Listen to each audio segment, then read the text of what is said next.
آتے آتے مجھے خیال آیا کہ ایک ایسے شاعر پہ گفتگو کر لی جائے یا 2 سٹنگز کم از کم کر لی جائیں جن کو میں نے دیکھا ہوا بھی ہے اور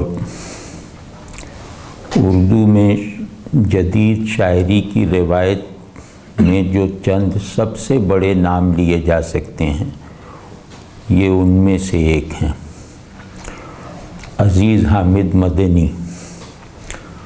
تو لیکن افسوس کہ ان کے مرتبے کے مطابق ان کو قبولیت نہ ملی، اور مدنی صاحب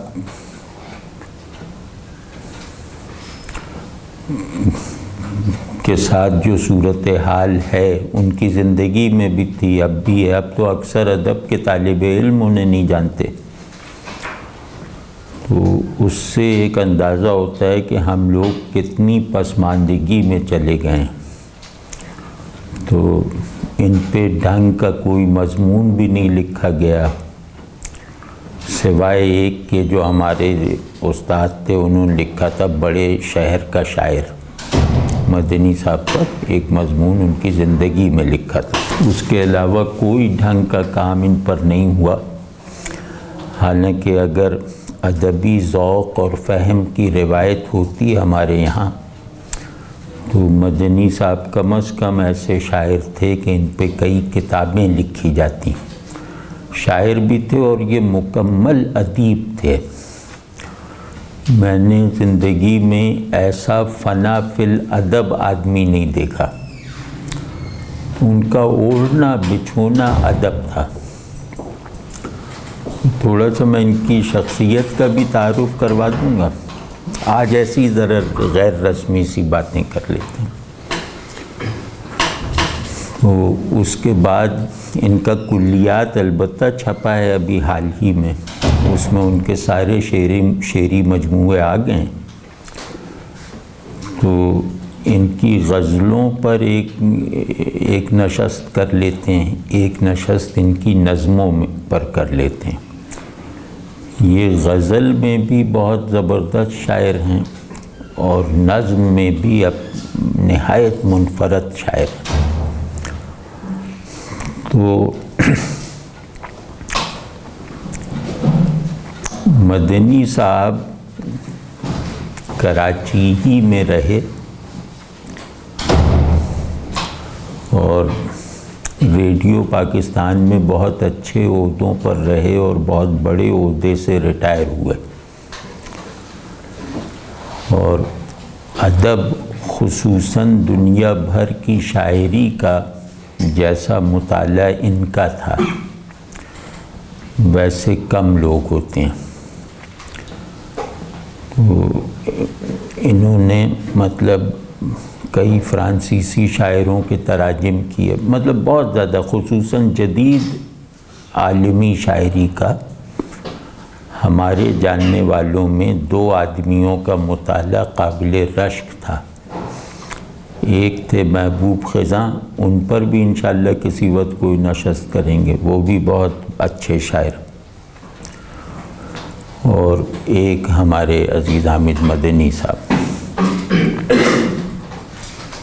جو میں نے عرض کیا کہ یہ مکمل ادیب تھے، تو اس کا ایک مفہوم تو یہ ہے کہ ان کی زندگی میں ادب کے علاوہ کچھ بھی نہیں تھا، ان کا کوئی اور مشغلہ نہیں تھا، ان کا کوئی پیشن نہیں تھا، ان کی کوئی ایکٹیویٹی نہیں تھی سوائے ادب کے۔ شادی بھی نہیں کی، غیر شادی شدہ رہے۔ یہ جس طرح اپنی شاعری میں بہت منفرد ہیں، اسی طرح اپنی شخصیت میں بھی بہت یونیک تھے۔ یہ ہمارے استاد سلیم احمد صاحب مرحوم کے بہت قریبی دوست بھی تھے اور افسر بھی تھے۔ تو لیکن معمول یہ تھا کہ سلیم احمد کبھی ان کے گھر نہیں گئے، یہی ہفتے عشرے میں سلیم احمد کے گھر کا چکر لگا لیا کرتے تھے، اور ہمارے استاد سلیم احمد ان کی بہت عزت کرتے تھے، ان سے بہت محبت کرتے تھے، اور ان کی شاعری کے بہت قائل تھے۔ تو ان کا معمول یہ تھا، اب جو کراچی میں رہا ہو وہ سمجھ سکتا ہے کہ یہ ریڈیو پاکستان سے واپسی کا سفر اپنے گھر PIB کالونی تک پیدل کرتے تھے، اور کوٹ ایک ہر وقت ہوتا تھا ان کے کندھے پر، وہ کوٹ کندھے پہ رکھے ہوئے اور خود کلامی کرتے ہوئے یہ کوئی 10-12 کلومیٹر روز چلتے تھے۔ اور کیونکہ سلیم احمد کا گھر بیچ میں آتا تھا، جہانگیر روڈ پہ رہتے تو اس وقت سلیم احمد، تو کبھی جو ہے وہ راستے میں تھوڑی دیر کے لیے سلیم احمد کے یہاں رکتے تھے، اور تقریباً سارا وقت خاموش بیٹھتے تھے، مطلب بالکل بہت کم گفتگو کرتے تھے، لیکن تنہائی میں انہیں دیکھیں، چلتے ہوئے دیکھیں یا تنہا بیٹھے ہوئے دیکھیں تو وہ اپنے آپ سے باتیں کیا کرتے تھے، تو بالکل جیسے نیم مجذوب سے آدمی ہوتے ہیں نا، اس طرح کے تھے۔ اور یا یہ کہ راستہ چلتے وقت کتاب پڑھتے تھے، چلے جا رہے ہیں پڑھتے جا رہے ہیں۔ اب وہ زمانہ اچھا تھا، اس زمانے میں اتنا ہجوم نہیں تھا، تو یہ معمول ان کا نبھ جاتا تھا، بس فٹ پاتھ پہ چل رہے ہیں کتاب پڑھتے جا رہے ہیں۔ تو یہ جیسے ان کا ایک شخصیت کا وہ ہے، اور بالکل بے نیاز، بالکل مطلب یہ کہ اگر ایسا کردار دینی شخصیت میں آ جائے، ایسا مزاج کسی مذہبی شخصیت کو نصیب ہو جائے تو وہ ولی اللہ ہے، مطلب وہ اس طرح کے آدمی تھے۔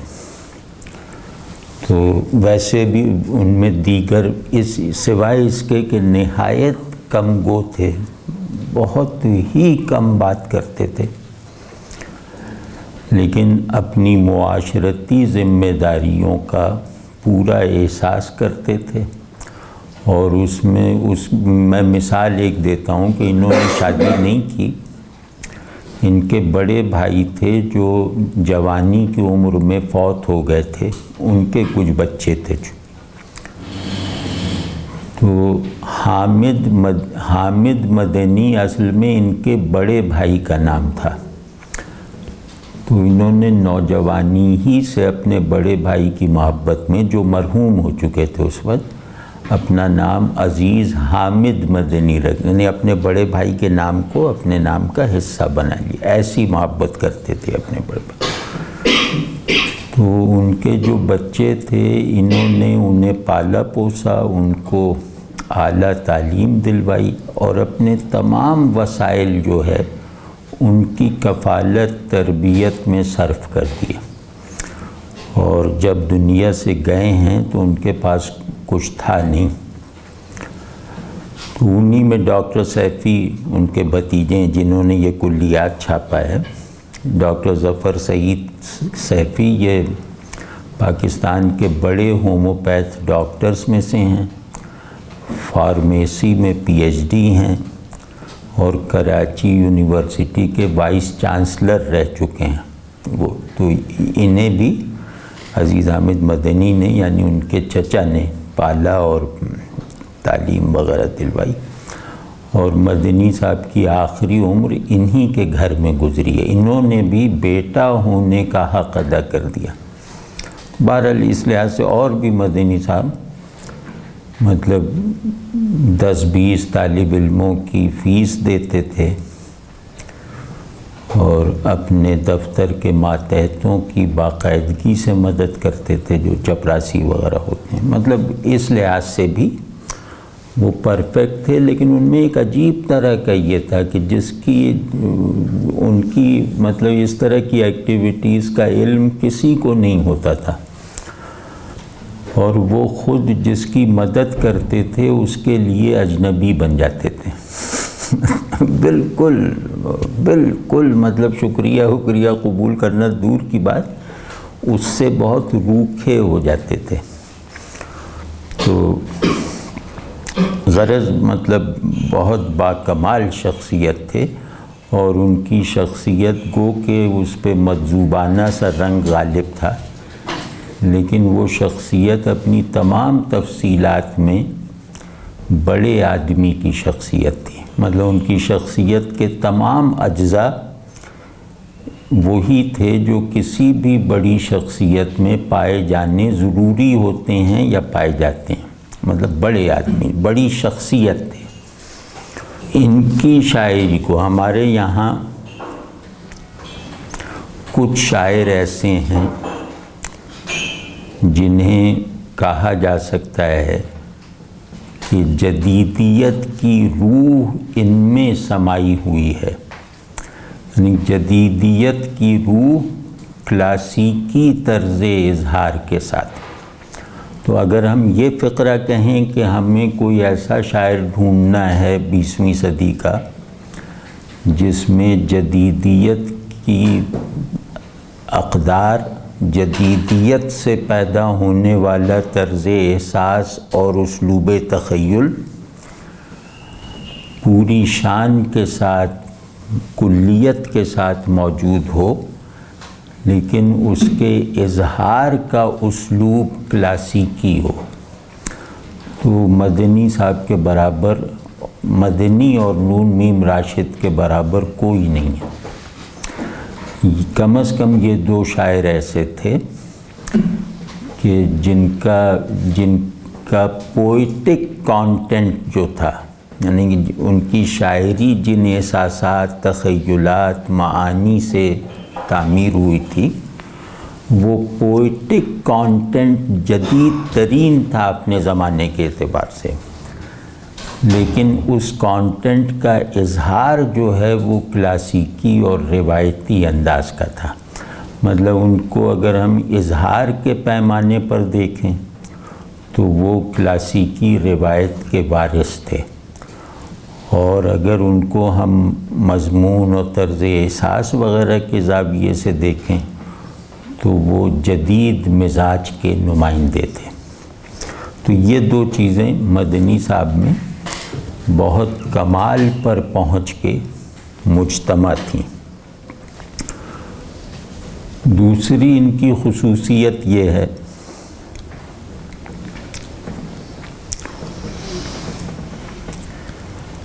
کہ یہ شہری آدمی کے شاعر ہیں. مطلب ان کے احساس، خیال، تجربات سے بننے والا جو دائرہ ہے نا، وہ گویا شہری دائرہ ہے. صاف لگتا ہے کہ کسی بڑے شہر کی زندگی میں کسی بڑے ذہن اور طبیعت کو پیش آنے والے تجربات کیا ہوتے ہیں.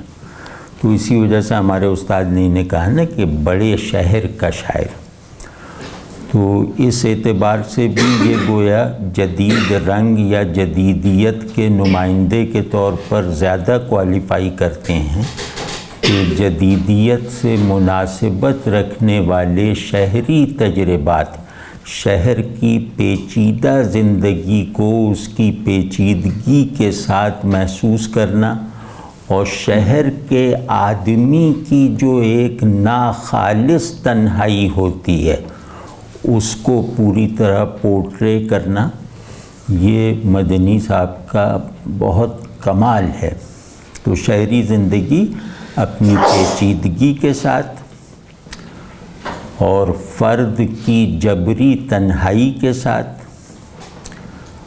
اور زندگی اور انسان کے تعلق میں جس طرح کا مصنوعی پن اور جس طرح کی کامپلیکس صورتحال پیدا ہو گئی ہے اس کو محسوس کر کے کنوے کرنا، یہ ان کی شاعری کے بنیادی تھیمز ہیں. بلکہ یہ جہاں فطرت کے عناصر کا بھی ذکر کرتے ہیں، یعنی چاند کا، ستارے کا، سورج کا، تو وہ چاند بھی کسی بڑے شہر کی بہت اونچی عمارتوں کے درمیان سے دیکھا جا سکنے والا چاند ہے، وہ صحرا اور جنگل سے دکھائی دینے والا چاند نہیں ہے۔ یعنی جو آبجیکٹس آف نیچر ہیں ان کو بھی یہ اس طرح دیکھتے ہیں جیسے کسی پولیوٹڈ بڑے شہر کا شہر جس طرح کا بینائی کا ماحول فراہم کرتا ہے، چیزوں کو دیکھنے اور دکھائی دینے کا جو ایک آلودہ سا ماحول ہے، دھندلکا چھایا ہوا ماحول، یعنی دھوئیں میں سے نیچر کو دیکھنا، ٹھیک ہے نا، تو پولیوشن میں نیچر کو دیکھنا، یہ عمل مدنی صاحب کے یہاں جس مہارت سے آیا ہے اس کی کوئی مثال اردو کی جدید شاعری میں نہیں ہے۔ چوتھے یہ کہ فیض احمد فیض وغیرہ کی طرح ان کی شاعری کی بنیادی علامتیں وہ روایتی ہیں۔ ظاہر ہے کہ علامتیں روایتی ہوں گی تو بیان کلاسیکی ہوگا، ٹھیک ہے نا، کلاسیکی بیان ہی اس کو کہتے ہیں کہ آپ کے بیان کے مین کیریکٹرز جو ہیں وہ معروف ہوں اور شروع سے چلے آ رہے ہوں۔ تو ان کا جو علامتی نظام ہے یا ان کی شاعری کے جو بنیادی الفاظ ہیں وہ اپنی صورت میں تو روایتی ہیں ہی، اپنی بیسک معنویت اور اپنے ہر لفظ کی ذات سے جو ایک فضا لپٹی ہوئی ہوتی ہے، اس لپٹی ہوئی پرائمری فضا کے اعتبار سے بھی روایتی ہیں، کلاسیکی ہیں۔ تو یہ مطلب جو لوگ شاعری کا فن جانتے ہیں یا شاعری کے مختلف رنگوں کی شناخت رکھتے ہیں وہ سمجھ سکتے ہیں کہ یہ دو متضاد چیزوں کو اکٹھا کر دینے کا عمل ہے، لیکن یہ عمل مدنی صاحب نے جس کمال کے ساتھ کیا ہے وہ اس کمال کا تاثر یہ ہے کہ روایتی ذوق بھی اس سے سیراب ہوتا ہے اور جدید سینسیبلٹی بھی جو ہے وہ اس سے فلفل ہوتی ہے۔ تو مدنی صاحب کا کمال یہ، شاعری کو اگر معنی کے اعتبار سے دیکھیں تو معنوی پہلو سے عزیز حامد مدنی کی شاعری کا کمال یہ ہے کہ یہ روایت پسند قاری کو بھی اپنی گرفت میں لے لیتے ہیں اور جدیدیت زدہ پڑھنے والے کو بھی گویا حالت تسکین میں پہنچا دیتے ہیں۔ یہ بہت بڑا کمال ہے۔ تو خیر اور خوبیاں بھی ہیں، لیکن آج یہاں پھر نظم میں جب جائیں گے نا تو وہاں ان کی شاعری کے بنیادی عناصر، اس کی تھیمیٹک بناوٹ اور اس کی معنویت وغیرہ پہ گفتگو کی زیادہ گنجائش نکلے گی۔ تو آج ہم ان کی کچھ غزلوں کے کچھ اشعار دیکھتے ہیں۔ تو کیا ہوئے بادے بیاباں کے پکارے ہوئے لوگ، اب آپ دیکھ رہے ہیں سب الفاظ روایتی ہیں۔ کیا ہوئے بادے بیاباں کے پکارے ہوئے لوگ، چاک در چاک گریباں کو سنوارے ہوئے لوگ۔ کیا ہوئے باد بیاباں کے پکارے ہوئے لوگ، اس کا کوئی جواب ہے؟ باد بیاباں کے پکارے ہوئے لوگ، کیا ہوئے باد بیاباں کے پکارے ہوئے لوگ، چاک در چاک غریباں کو سنوارے ہوئے لوگ۔ اب دیکھیں اس میں ہر بنیادی لفظ روایتی ہے اور اپنے تاثر اور اپنی معنویت دونوں میں روایتی ہے، مطلب لفظ کے طور پہ بھی روایتی ہے اور جو معنی فوراً کنوے کرتا ہے وہ معنی بھی روایتی ہیں، جو تاثر فوراً مرتب کرتا ہے وہ تاثر بھی روایتی ہے۔ یعنی باد بیاباں کے کچھ معنی ہیں روایت میں، وہ بھی، یعنی باد بیاباں کسے کہتے ہیں؟ باد بیاباں روایت میں کیا معنی رکھتی ہے کہ جنوں اور عشق کی طرف، عشق کی اقلیم میں چلنے والی وہ ہوا کہ جسے چھو جائے اسے دیوانہ کر دیتی ہے، اسے عاشق بنا دیتی ہے، یہ ہے باد بیاباں۔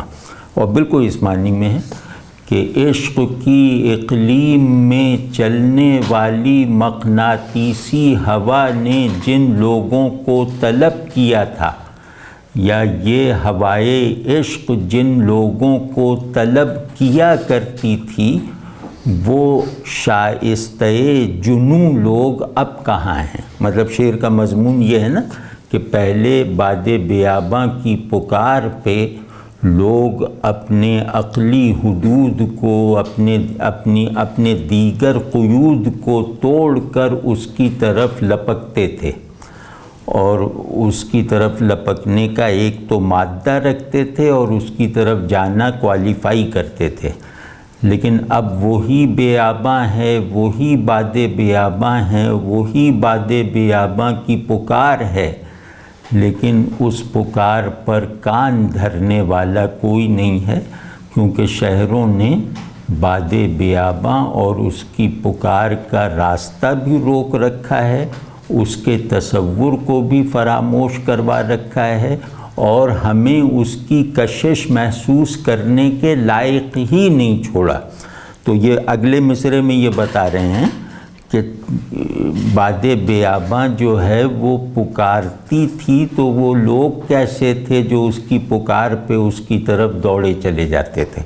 اب کیا خوبصورت تصویر ہے، چاک در چاک گریباں کو سنوارے ہوئے لوگ، کہ ان کے گریبان میں ایک چاک نہیں ہوتا تھا، وہ گریبان میں چاک پر چاک ڈالتے تھے تاکہ لباس عشق کی زینت بڑھ جائے۔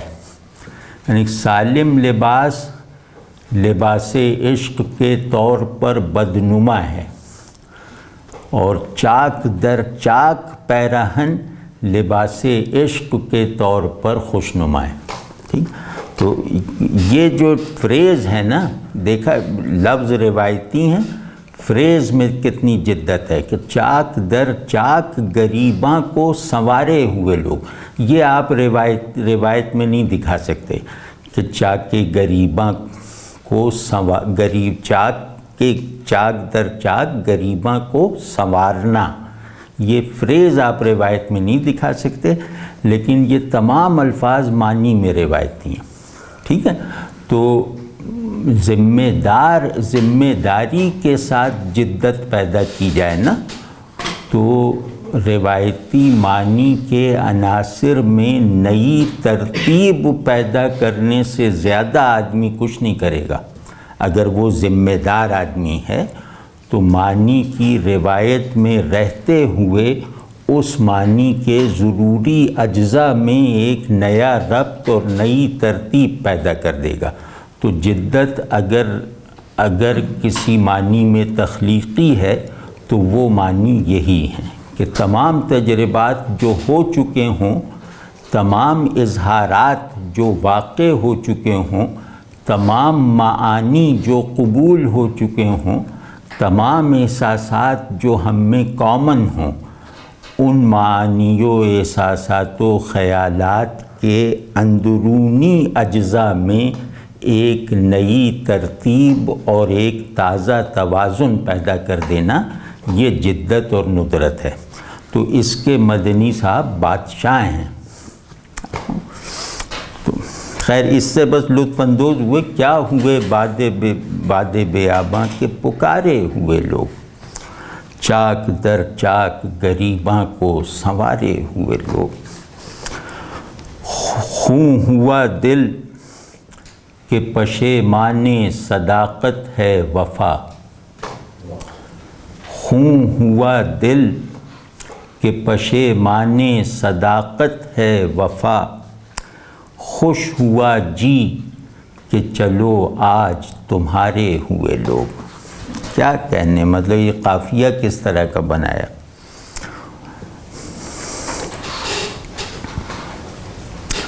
کیا کہنے، کیا خوں ہوا دل کہ پشیمان صداقت ہے وفا. اب صداقت، پشیمانی، وفا یہ سب روایتی کیریکٹرز ہیں اظہار کے، لیکن ان کو ایک نئی ترتیب دے دی.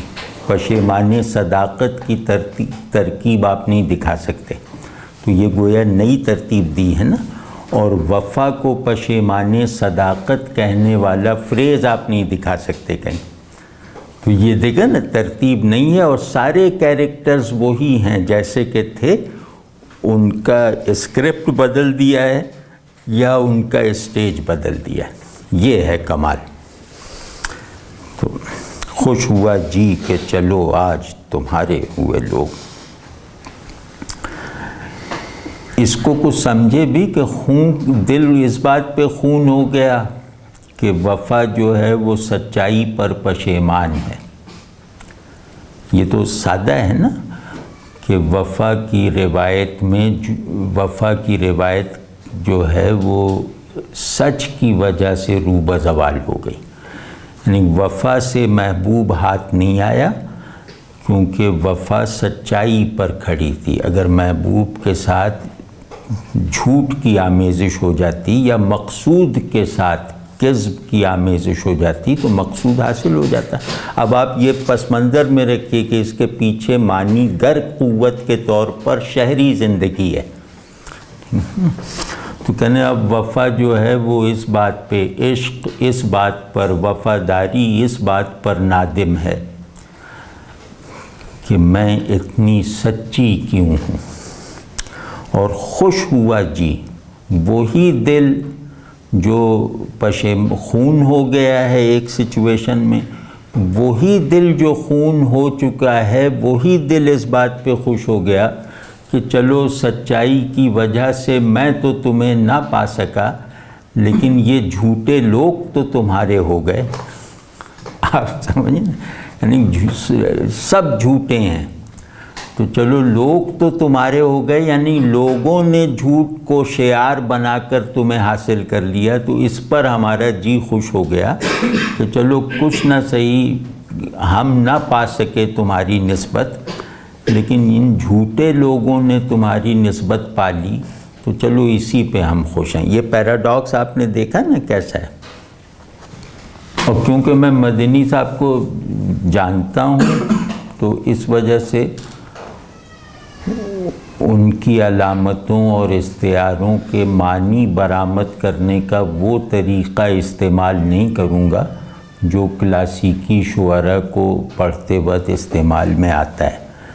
تو یہ لفظ کو روایتی تزئین اور فوری معنویت کے ساتھ تو استعمال کرتے ہیں، لیکن اس لفظ کی روایت میں جو علامتی اہمیت اور حیثیت ہوتی ہے اسے ہاتھ نہیں لگاتے، بلکہ اس روایتی لفظ کو اگر علامت بنانا ہو تو ہمیشہ جدید رخ سے اسے علامت بناتے ہیں. ٹھیک ہے نا، اس لیے کہہ رہا ہوں، ورنہ یہاں دل اور جی کا فرق بہت کھولا جا سکتا تھا اگر یہ شعر مثال کے طور پہ سودا کا ہوتا، میر کا ہوتا. ہاں وہی ہے. مطلب محبوب کو یہ تو کہہ نہیں، یعنی کہ ذرا شائستگی ہے کہ محبوب کو یہ نہیں کہہ رہے کہ جھوٹے محبوب ہو تم، ڈائریکٹلی یہ نہیں کہا جا رہا، لیکن یہ شعر یہ بتا رہا ہے کہ وہ محبوب بنائے جانے کا اہل ہی نہیں تھا جس پر میں نے اپنی پوری قوت عشق صرف کر دی. ٹھیک ہے نا. تو عشق کے دو عناصر لازم ہیں، یعنی عشق دو عناصر سے، دو میں سے ایک سے بھی خالی نہیں ہو سکتا. اس میں سے ایک عنصر صداقت ہے اور ایک عنصر وفا ہے. ٹھیک ہے نا. تو کہہ رہے ہیں کہ یہ دونوں عناصر عشق میرے اندر موجود تھے، لیکن یہ صرف غلط جگہ پر ہو گئے.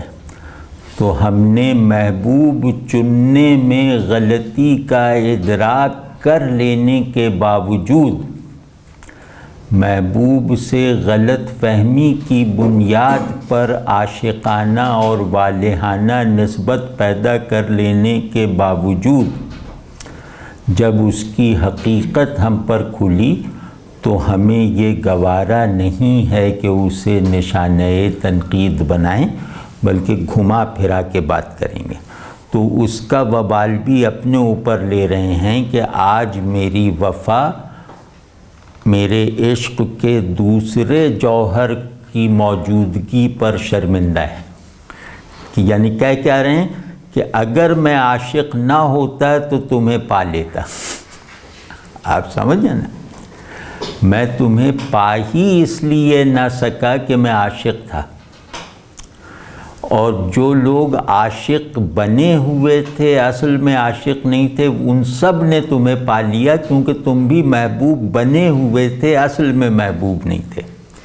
ٹھیک ہے نا، سراب تک جلدی پہنچتا ہے، یعنی دو دریا ایک دوسرے سے فاصلہ رکھتے ہیں، دو سراب وحدت میں اور ایک دوسرے کی قربت میں آسانی سے پہنچ جاتے ہیں۔ تو دو جھوٹوں میں جیسا اتحاد ہوتا ہے وہ دو سچوں میں نہیں ہوتا، کیونکہ آدمی سچا ہو تو یعنی فریقین سچے ہوں تو ان کے درمیان آزمائشیں، سچائی کے امتحانات، فلاں ڈھیما، یہ سب پیش آتے ہیں نا، لیکن فریقین جھوٹے ہوں تو وہ ایک دوسرے سے دور رہ کر بھی ایک دوسرے کو حاصل ہیں، یعنی عاشق بھی جھوٹا، محبوب بھی جھوٹا، دونوں ایک دوسرے کو حاصل ہیں۔ واضح ہے نا، عاشق سچا ہے، وہ کہہ رہا ہے کہ میں وصال کا طالب فراق پہ راضی ہوں، تو محبوب سچا ہے، وہ وصال پر آمادہ نہیں ہے اور فراق کو گویا تقدیر عشق بنا رہا ہے۔ تو سچا محبوب کون ہے؟ جو اپنے فراق کو عاشق کی تقدیر بنائے، اور سچا عاشق کون ہے؟ جو وصال کا طالب ہوتے ہوئے فراق پہ راضی رہے۔ تو کہہ رہے ہیں ہم تو اس معنی میں عاشق تھے، لیکن اس معنی میں عاشق ہونے پر آج شرمندہ ہیں۔ ٹھیک ہے، کیونکہ تو نے وصال کو عاشق کی تحویل میں دے دیا، فراق کو اس کی تقدیر نہ بنایا۔ یہ دوسرے مصرے سے ہو نہیں رہا، خوش ہوا جی کہ چلو آج تمہارے ہوئے لوگ، یعنی تم جھوٹے محبوب تھے تو تم نے عشق کی دنیا کا قانون وصال کو بنا دیا۔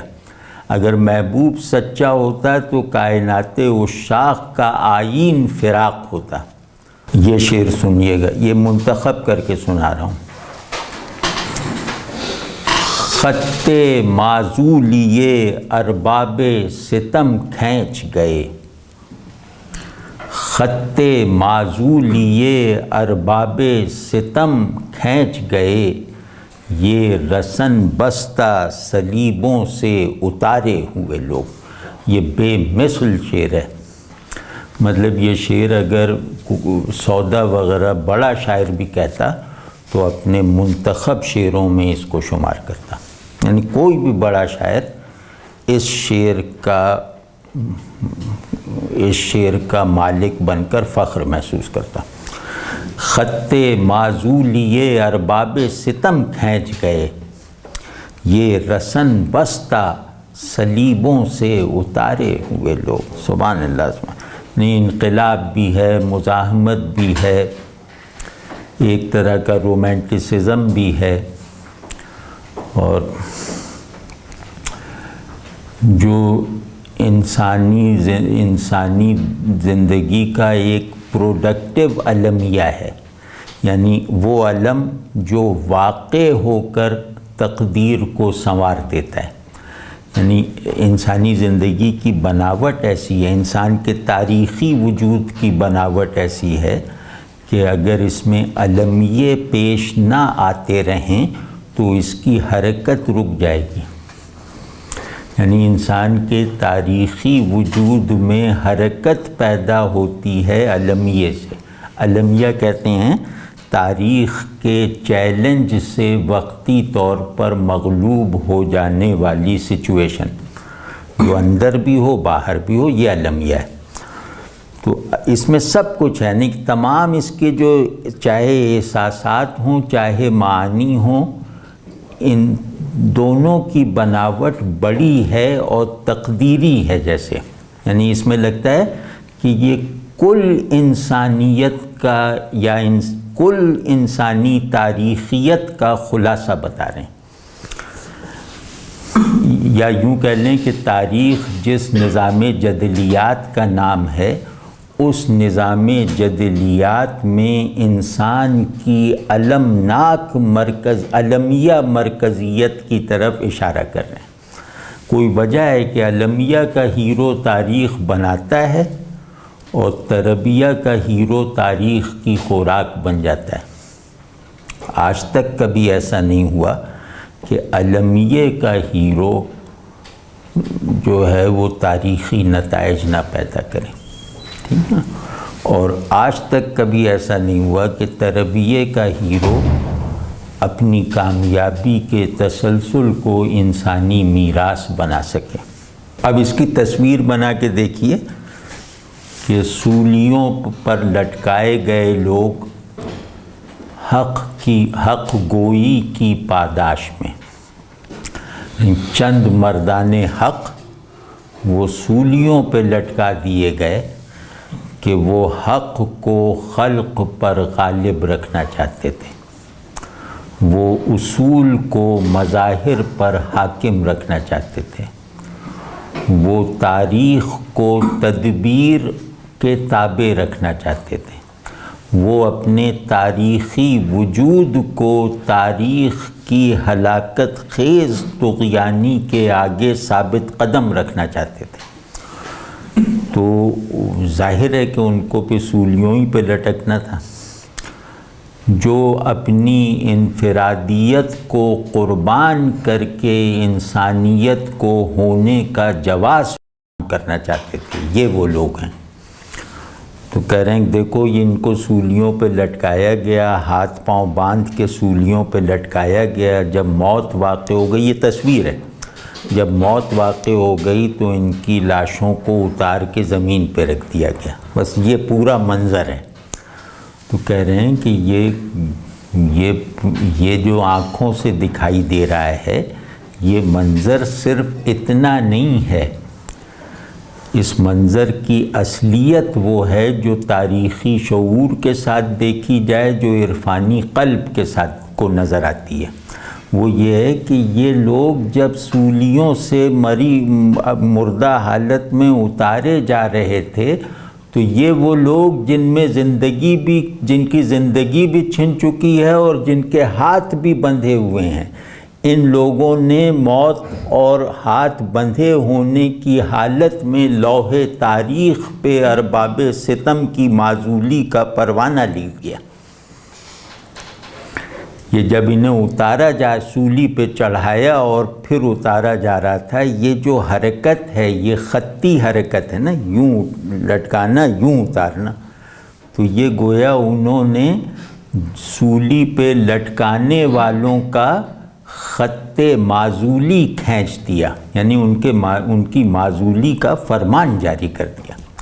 یہ عجیب طرح کے آپ اس امیج سے بھی اس کے معنی پکڑ سکتے ہیں، اور اس کے علاوہ یہ کہ اس کے معنی میں وفور اتنا ہے کہ آپ کا پورا تاریخی شعور، آپ کا پورا آدرشی شعور اس کے آگے جو ہے نا وہ تائیدی پوزیشن لینے کے سوا کچھ کر نہیں سکتا۔ تو بعض معانی، بعض اشعار، بعض بیانات ایسے ہوتے ہیں کہ انسان اپنے وجود کے مرکز کے ساتھ انہیں پرسیو کرتا ہے، ان پہ یس کہتا ہے، اور اس تجربے کو اپنے وجود کے مرکز میں ہوتے ہوئے محسوس کرتا ہے۔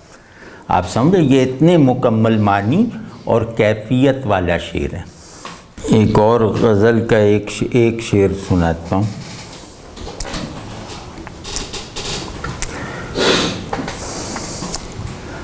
ہزار اس کے تغافل کی داستانیں ہیں۔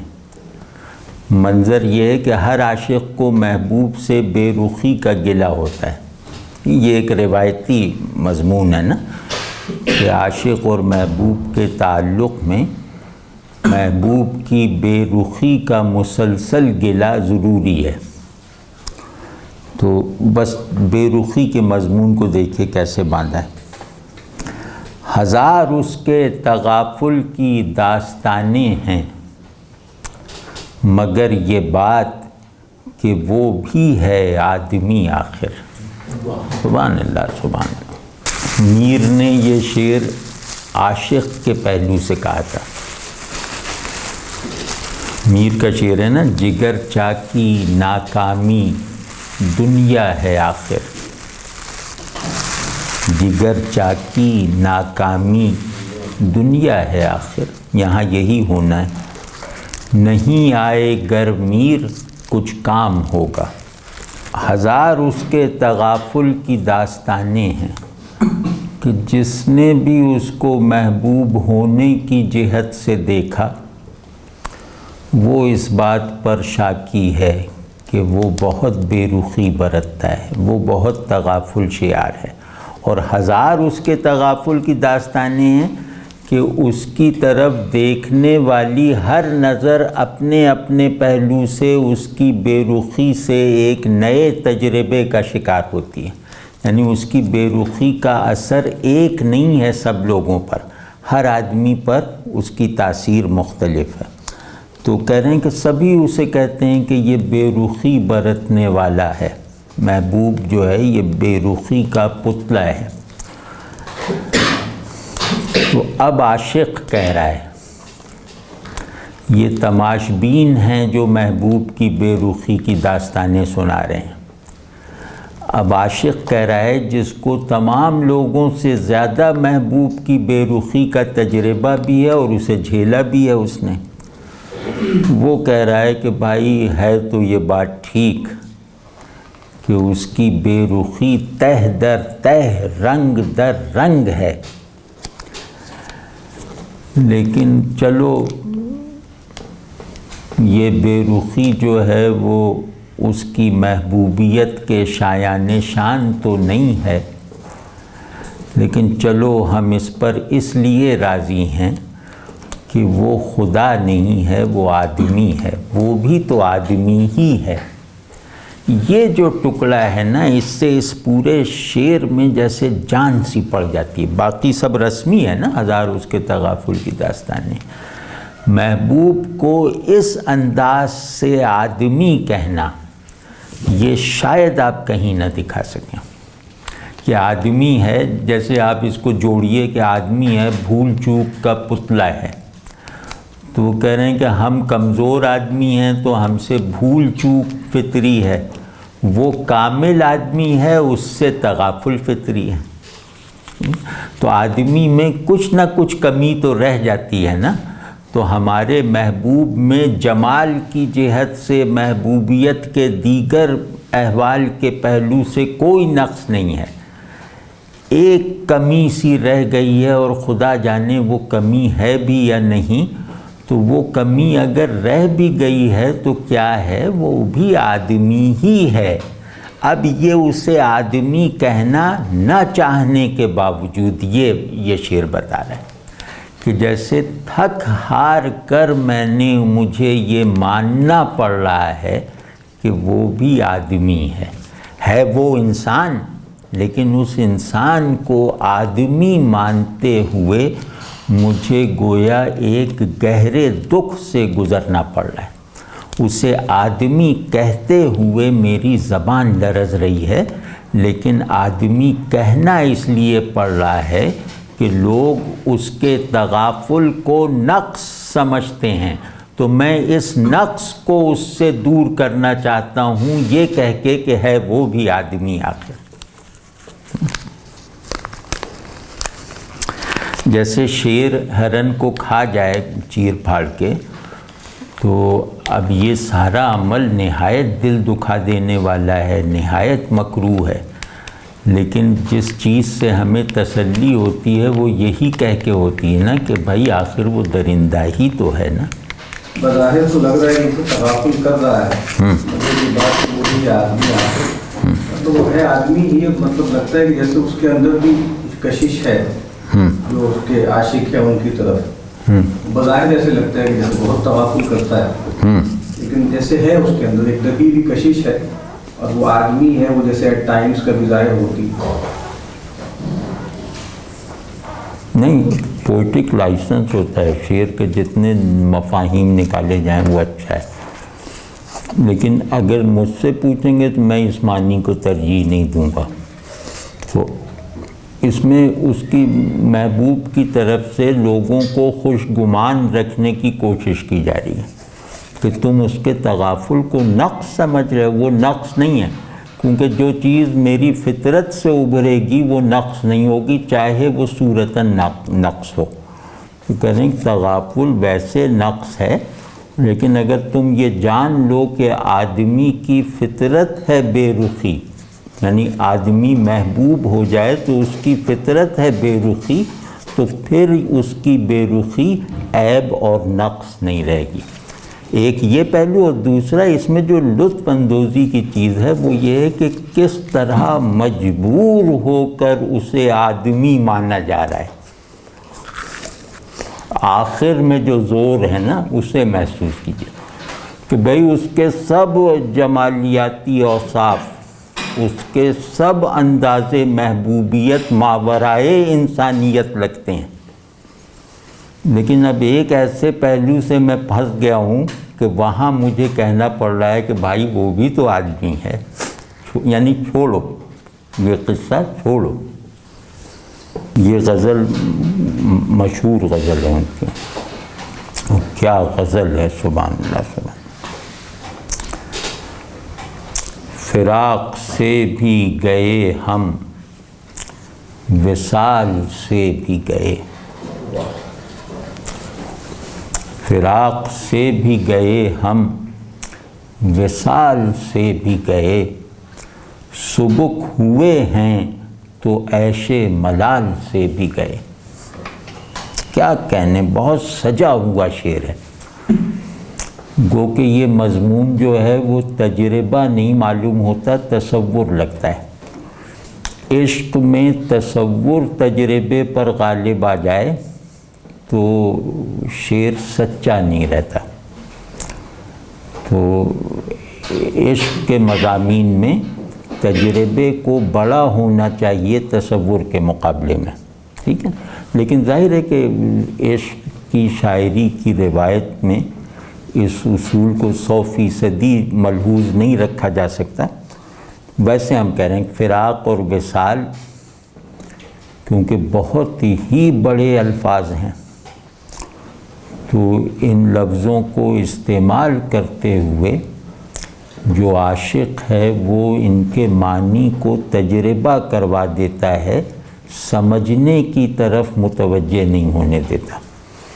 تو اس میں یہ ذرا رسمی انداز سے آئے ہیں، کیونکہ معروف بات ہے کہ عشق نام ہے فراق و وصال کے تجربات سے گزرنے کا. کائنات عشق کے دو پولز ہیں یہ فراق اور وصال. یہ دو ستون ہیں عمارت عشق کے. عمارت عشق دو ستونوں پہ کھڑی ہے، وہ فراق اور وصال. عشق کی روایت کی گاڑی دو پہیوں سے چل رہی ہے، وہ دونوں پہیے فراق اور وصال، مطلب جس طرح سے چاہیں اس کو کہہ لیں. تو اب یہ اپنے معنی کو اپنی کثرت استعمال سے ایگزاسٹ کر چکے ہیں. یعنی جو بڑا لفظ بڑے اور چھوٹے لوگوں میں دونوں میں ہم معنی اور ہم کیفیت ہو کر استعمال ہوتا آ رہا ہو، اس لفظ کو کہتے ہیں کہ یہ ایگزاسٹ ہو چکا ہے. یعنی جسے حافظ نے بھی کہا، راغب مراد آبادی نے بھی کہا، ایک ہی معنی میں اور کم و بیش ملتی جلتی کیفیت کے ساتھ، تو وہ لفظ گویا اپنے تمام امکانات کو ظاہر کر چکا ہوتا ہے. صدیوں میں کوئی شاعر آتا ہے جو اس طرح کے لفظوں کو نیا معنوی یا احوالی رخ دیتا ہے، وہ صدیوں میں آتا ہے کوئی. یہ کام ہمارے یہاں اقبال نے کیا ان دو اس میں فراق اور وصال کو بالکل نیا کانٹیکسٹ دے دیا. لیکن اقبال کے یہاں شاعرانہ نقطہ نظر سے کمزوری یہ ہے کہ ان کا عشق تصور زیادہ ہے، حال کم ہے، تو اس وجہ سے اس کی تاثیر محسوس نہیں ہوتی. ٹھیک ہے نا؟ تو جب یہ وہ عشق ہے، کیا ہے، عشق خود ایک سیل ہے، سیل کو لیتا ہے تھام. تو مطلب جتنے ان کے عشق پہ بڑے اشعار ہیں وہ نظریہ عشق کے ترجمان ہیں، تجربہ عشق کے نہیں. تو یہ ایک اس میں خالی پن ہے شاعری کے نقطہ نظر سے. تو اب یہاں یہ رسمی طور پہ کہہ رہے ہیں کہ اب میں اس کی سچویشن بناتا ہوں کہ ایک جدید آدمی ہے جسے برانڈڈ قمیص اور محبوب دونوں کی یکساں ضرورت ہے. ٹھیک ہے؟ تو اب وہ کہہ رہا ہے کہ فراق سے بھی گئے ہم، وصال سے بھی گئے. تو سبک ہوئے ہیں تو عیش ملال سے بھی گئے. جیسے ہی فراق اور وصال کا بوجھ کاندھوں سے اتارا تو اس سے بہت ہلکا پن تو محسوس ہوا، فرحت تو حاصل ہوئی، لیکن ذرا غور کیا، ذرا دل کی کیفیتوں کو چھان پھٹک کر دیکھا تو اس میں سے ایک بہت بنیادی حال غائب تھا جس نے دو مختلف متضاد تصورات کو تجربے کی سطح پر یکجان کر رکھا تھا، جس نے ذہن کے پیراڈاکس کو احوالی سطح پہ حل کر رکھا تھا. ابھی بتاتا ہوں کہ انہوں نے کہا ہے. یہ کہتے ہیں کہ ہم بار فراق اور وصال کے بوجھ دونوں کو اپنے کاندھوں سے اتار کر ہلکے تو ہو گئے، خوش تو ہو گئے، لیکن تھوڑے غور کے بعد پتہ چلا کہ ہم میں ایک ضروری احساس اور حال کی کمی واقع ہو گئی ہے، اور وہ حال تھا عیش ملال کا حال. عیش مختلف معنی رکھتا ہے، ملال دوسرا مفہوم رکھتا ہے. عیش کیفیت کے اعتبار سے بھی کچھ اور ہے، ملال حالت کے اعتبار سے بھی کچھ اور ہے. ان کے درمیان تضاد کے علاوہ کوئی نسبت نہیں ہے. تو عیش جب بھی ذہن میں اپنے معنی کے ساتھ آئے گا تو وہ نشاط کے خانے میں جائے گا. ملال جیسے ہی اپنے تصور کے ساتھ آئے گا وہ غم کے دائرے میں چلا جائے گا.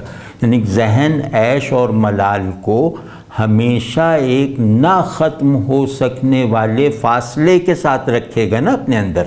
تو اس کو میں کہہ رہا ہوں کہ ذہن ان کو پیراڈاکس سمجھ کر رکھے گا، یعنی بالکل متضاد سمجھ کے رکھے گا نا. لیکن دل عاشق تھا جو فراق اور وصال دونوں کی ذمہ داریوں سے اور احوال سے مانوس تھا، اس نے ذہن کے ان پیراڈاکسیکل تصورات کو ایک حالت میں سمو رکھا تھا. تو فراق اور وصال دونوں سے چھٹکارا پانے کے نتیجے میں قلب کا وہ تالیفی حال، وہ سنتھیٹک سٹیٹ غائب ہو گئی. تو اگر قلب ذہن سے امتیاز کرنے کی قوت چھین لی جائے اور قلب سے تالیف یعنی سنتھیسس کی طاقت منحا کر لی جائے تو نہ ذہن کے رہنے کا کوئی جواز رہتا ہے، نہ قلب کے رہنے کا کوئی مطلب رہ جاتا ہے.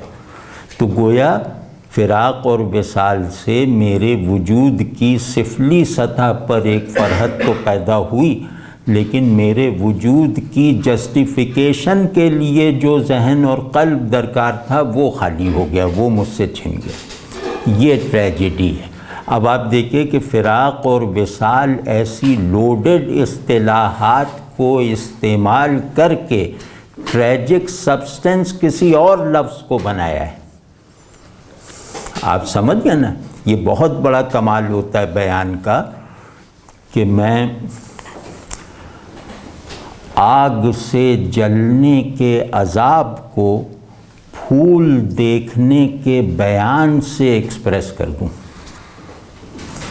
یعنی آگ کو اس طرح بیان کروں کہ اس سے جلنے کا احساس نہ ہو، اور اس کے پیرلل پھول کو دیکھنے کا قصہ بتاؤں جس سے آگ سے جلنے کی ساری کیفیات میرے اندر پیدا ہو جائیں۔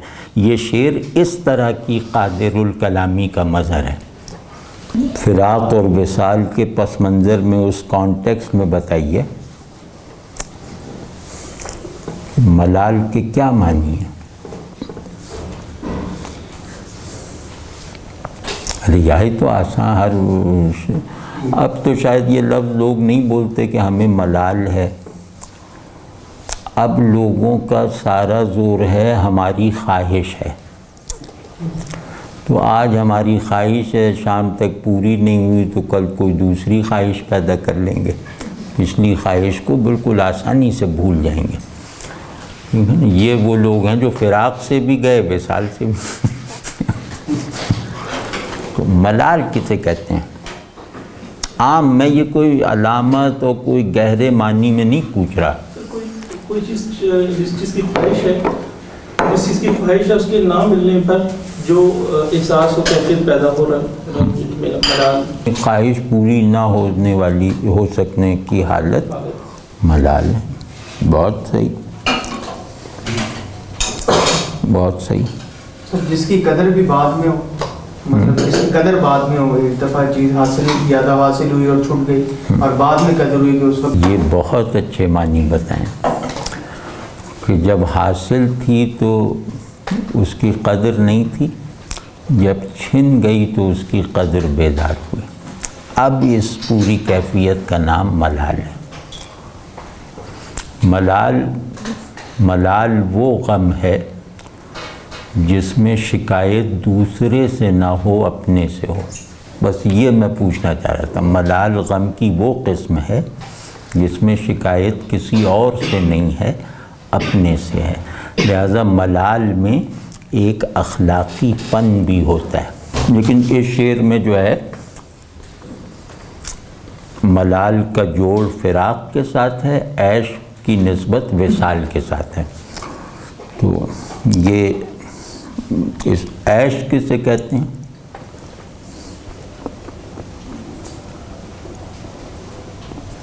آسان ہے نا، عیش پانے کے حال میں رہنا، ملال کھونے کے حال میں رہنا، یہی فراق و وصال ہے۔ تو قلب جو ہے وہ پانے کے حال اور کھونے کے حال دونوں کی ایک وحدت بنا دیتا ہے۔